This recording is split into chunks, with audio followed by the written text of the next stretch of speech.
بر صغیر میں وہ سلطنت دورانی کے زوال کے دن تھے۔ عباسی خاندان نے عود شریف کے ارد گرد کا علاقہ فتح کر کے یہاں بہاولپور ریاست کی بنیاد رکھی۔ وہ اپنا شجرہ نسب عرب کے عباسی خلفاء سے چلنے کے دعوے دار ہیں۔ بہاولپور کا شمار بر صغیر کے پاک و ہند کی خوشحال ریاستوں میں ہوتا تھا۔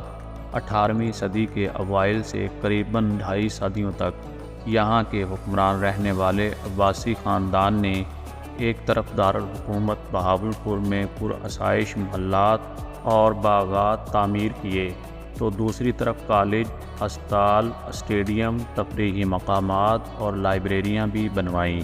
ان کی تعمیرات میں کئی آج بھی بہاولپور شہر اور اس کے باہر موجود ہیں۔ یہ تاریخ ان اوراق کی مانند ہے جن سے کئی کہانیاں اور یادیں عبارت ہیں۔ تاریخی عمارتوں کی مانند قلعہ دراوڑ میں یہ خصوصیت موجود ہے کہ وقت کا پہیہ روک دے اور آپ کو تاریخ کے جھروکوں میں لے جائیں۔ ایسا ہی ایک برق پلٹیں تو آپ بہاولپور شہر سے تقریباً 80 کلومیٹر دور صحرائے چولستان میں قلعہ دراوڑ پہنچتے ہیں۔ سڑک پکی مگر تنگ ہے، اس لیے مسافت لگ بھگ 2 گھنٹے کی ہے۔ عباسی خاندان کی ملکیت یہ قلعہ عرف عام میں قلعہ دراوڑ کے نام سے بھی جانا جاتا ہے، مگر آزاد ریاست بہاولپور کے آخری حاکم نواب سر صادق محمد خان عباسی کے نواسے صاحبزادہ قمرالزمان عباسی جو اب بھی اس قلعے کے نگہبان ہیں، ان کا کہنا ہے کہ اس کا اصل نام قلعہ دراوڑ اور اپنی کتاب میں انہوں نے یہی نام استعمال کیا ہے۔ آپ سفر صبح سویرے شروع کریں۔ موسم سرما میں نکھری دھوپ میں صحرائی چولستان کا الگ ہی حسن ہے۔ قلعہ دراوڑ یوں تو کسی بھی دوسرے قلعے کی طرح ہی ہے، لیکن میلوں دور سے ہی یہ آپ کی توجہ حاصل کر لیتا ہے۔ اونچی دیواریں اور ان میں ٹھوس لوہے سے بنا اس قدر اونچا اور چوڑا مرکزی دروازہ کہ ہاتھی اس میں سے بآسانی گزر جائے۔ ریت کے وسیع و عریض میدان میں کھڑا یہ قلعہ منفرد دکھائی دیتا ہے۔ اس کے بالکل سامنے دہلی کی مسجد کی طرز پر بنی ایک قدیم مسجد بھی ہے جو اس کے حسن کو 4 چاند لگا دیتی ہے۔ قلعہ دراوڑ آپ کو صدیوں پیچھے لے جائے گا۔ تاریخی عمارتوں کی مانند قلعہ دراوڑ میں بھی یہ خصوصیت موجود ہے کہ وقت کا پہیہ روک دے اور آپ کو پیچھے لے جائے اور واپس لوٹنے میں آپ کا پورا دن گزر سکتا ہے۔ قلعے کی جانب بڑھیں تو مسجد کے عقب میں بنے ایک دروازے سے گزرتے ہوئے آپ پیش کھاتی اس کشادہ گزرگاہ پر پہنچتے ہیں جو آپ کو قلعے کے اندر لے کر جاتی ہے۔ اسے کبھی اینٹوں سے تعمیر کیا گیا ہوگا۔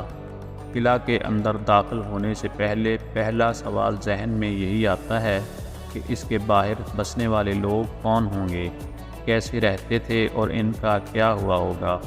قلعہ دراوڑ آج بھی عباسی خاندان کی ملکیت ہے۔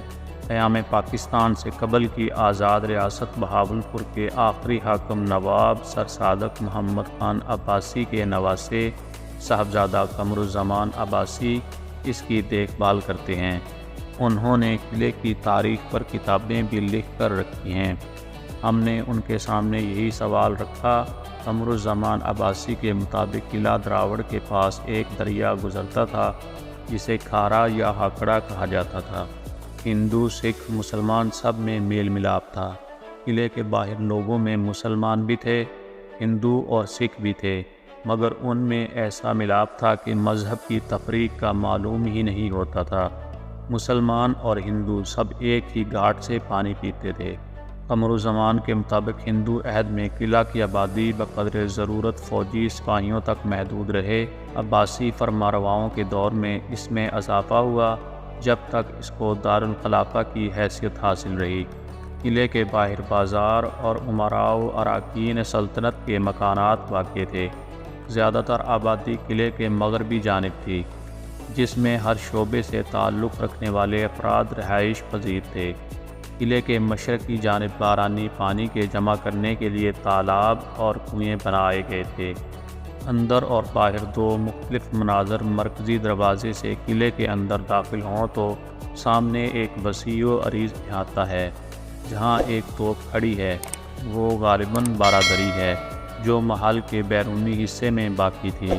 اس کے کشادہ برآمدے کے عقب میں کمروں کی ایک قطار ہے جو مشرق میں ایک دوسری بارادری میں کھلتی ہے۔ اس بارادری کی دیواروں اور چھتوں کی رنگین لکڑی کے ٹائلوں اور پتھر پر کشیدہ کاری کے ذریعے آرائش کی گئی تھی۔ انتہائی بوسیدگی کی حالت میں بھی اس کے آثار اب بھی باقی ہیں۔ اندر موجود تعمیرات کی موجودہ حالت کو دیکھ کر آپ مایوس ہو سکتے ہیں۔ یہ قلعے کی باہر سے ظاہر شان و شوکت کے بالکل مختلف ہے۔ قلعے کی نگرانی پر شاہی خاندان کی طرف سے لوگ مامور کیے گئے ہیں۔ سیاحت کے لیے آنے والے افراد سے وہ معمولی سی فیس وصول کرتے ہیں۔ مختلف علاقوں سے آئے سیاح اور بوسیدہ در و دیوار کے ساتھ وقت بتاتے ہیں۔ آپ کی طرح وہ بھی سوچتے ہوں گے کہ قلعے میں موجود کون سی عمارت کیا تھی اور یہاں کے مقیم کون تھے۔ یہ سرنگوں کی کیا کہانی ہے۔ مرکزی محل کے مشرقی سمت فوجیوں کے لیے بحیرے کے اور گودام وغیرہ بنائے گئے تھے۔ یہی ایک جھیل بھی نظر آتی ہے۔ مغربی سمت چبوترے سے سیڑھیاں نیچے اترتی ہیں۔ اس مقام کے علاوہ بھی قلعے کی عمارتوں میں سے کئی مقامات موجود ہیں جہاں زیر زمین سرنگوں کو راستے جاتے ہیں۔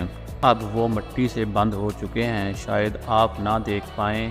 کہا جاتا ہے کہ قلعے میں زیر زمین سرنگوں کا جال موجود تھا۔ اس میں ریل کی پٹریاں کچھ عرصہ پہلے تک دیکھی جا سکتی تھیں۔ خیال ہے کہ ان کے ذریعے قلعے کے اندر اور باہر خفیہ رہ کر سفر کیا جا سکتا تھا، یہاں تک کہ کوئی سرنگ غالباً دہلی تک جاتی تھی، مگر سابقہ قمر الزمان کے مطابق اس کی تصدیق مشکل ہے۔ اس بارے میں ابھی کسی کو علم نہیں، نہ کبھی کسی نے کھدائی کروائی اور نہ کسی نے دیکھا۔ خود نواب صاحب نے بھی کبھی نہیں دیکھا۔ 40 کلومیٹر طویل انسانی قطار سے اینٹوں کی آمد بارادری سے گزرتے ہوئے آپ محل کے اس حصے کی جانب جائیں گے جو غالباً بیگمات یا خاندان کے دیگر افراد کے لیے وقف تھا۔ اس کا دروازہ قلعے کی مشرقی سمت میں واقع ہے۔ ایک چبوترا نما عمارت نظر آتی ہے۔ اس کے ایک طرف برآمدوں کے پیچھے کمرے تعمیر کیے گئے تھے۔ ان برآمدوں کی ستونوں سے اینٹیں اس حد تک نکل چکی ہیں کہ یوں لگتا ہے کہ کسی بھی وقت زمین بوس ہو جائیں گے۔ اینٹیں قلعے میں ہر جانب لاکھوں کی تعداد میں بکھری پڑی ہیں۔ قمر الزمان کے مطابق انہیں بہت مشکل سے یہاں تک پہنچایا گیا تھا۔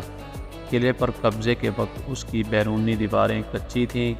ان کی اینٹوں سے چنوائی عباسی دور میں کروائی گئی۔ بہاولپور منتقل ہونے سے پہلے 3 نواب قلعہ دراوڑ میں رہائش پذیر رہے ہیں۔ انہوں نے آخری بار قلعہ کو سن 1925 میں نواب سر صادق محمد خان عباسی کے دور میں آباد دیکھا ہے، جب قلعے کے اندر 250 فوجی محافظ جبکہ باہر 100 کے قریب سویلین رہتے تھے۔ قلعے کے باہر چھاؤنی تھی، فوج کی خاکی وردی اور ٹوپی ہوتی تھی۔ نواب صاحب جمعہ کو قلعہ دراوڑ آتے تھے۔ 4 دیگیں چاول کی پکائی جاتی تھیں اور لوگوں میں تقسیم کر دی جاتی تھیں۔ قلعے کے اندر نواب صاحب کے آباء و اجداد کے مزارات میں 3 قبریں ہیں۔ وہ ان پر حاضری دیتے تھے جن دنوں وہ یہاں آیا کرتے تھے۔ قلعے کی آبادی 600 گرانوں کے لگ بھگ تھی، اب 250 کے قریب رہ گئے ہیں۔ 2 منزلہ چبوترا کس کا تھا؟ محل کے وسط میں ایک چبوترا نما کمرہ آپ کی نظر سے چھپ نہیں سکتا کیونکہ اس کی 2 منزلیں ہیں۔ قمر الزمان کے مطابق یہ نواب صاحب کی رہائش گاہ کے طور پر بھی استعمال ہوتا تھا۔ خود اوپری منزل میں رہتے اور نیچے فوجی تعینات ہوتے۔ محل کے ایک حصے میں وہ مقام موجود ہے جہاں ہر نئے بننے والے نواب کی دستار بندی کی جاتی۔ قمر الزمان کے مطابق روایت یہ ہے کہ اس موقع پر نئے نواب کی تاج پوشی کسی رسی سے کی جاتی جو نواب بہاول خان کو کسی بزرگ نے اس وقت دی تھی جب وہ قلعہ دراوڑ کو فتح کرنے آ رہے تھے۔ قلعہ دراوڑ تھا کس کا؟ عباسی خاندان کے پاس قلعہ دراوڑ تقریباً 3 دہائیوں سے ہے، تو اس سے پہلے یہ کس کے پاس تھا اور کس نے تعمیر کروایا؟ اس حوالے سے زیادہ معلومات نہیں ہیں۔ قمر الزمان کے مطابق جب عباسی داؤد پوتروں نے چولستان سے بہاولپور میں اقتدار سنبھالا تو چولستان کے قلعے جے سلیمیر کے راجہ کے تسلط میں تھے۔ یہ سنسان جگہ پر واقع تھا۔ اور اس کے چاروں اطراف 18 میل تک آبادی نہیں تھی۔ اس تک پہنچنا مشکل تصور کیا جاتا تھا۔ احمد پور شرقیہ سے اینٹوں اور گدوں پر پھل اور سبزی کاری لائی جاتی جو تیسرے روز پہنچتی تھی۔ تاہم اپنے مقام وقوع کے اعتبار سے یہ قلعہ عباسیوں کے لیے انتہائی اہمیت کا حامل تھا۔ تاہم جب بہاولپور میں محلات تعمیر ہو گئے تو وہ وہاں پر منتقل ہو گئے۔ یہاں سے نکل کر آپ ان محلات میں سے کم از کم نور محل تک جا سکتے ہیں۔ اسے دیکھ کر آپ کو قلعہ دراوڑ کے اندر کی زندگی کے بارے میں مزید جانکاری ہوگی۔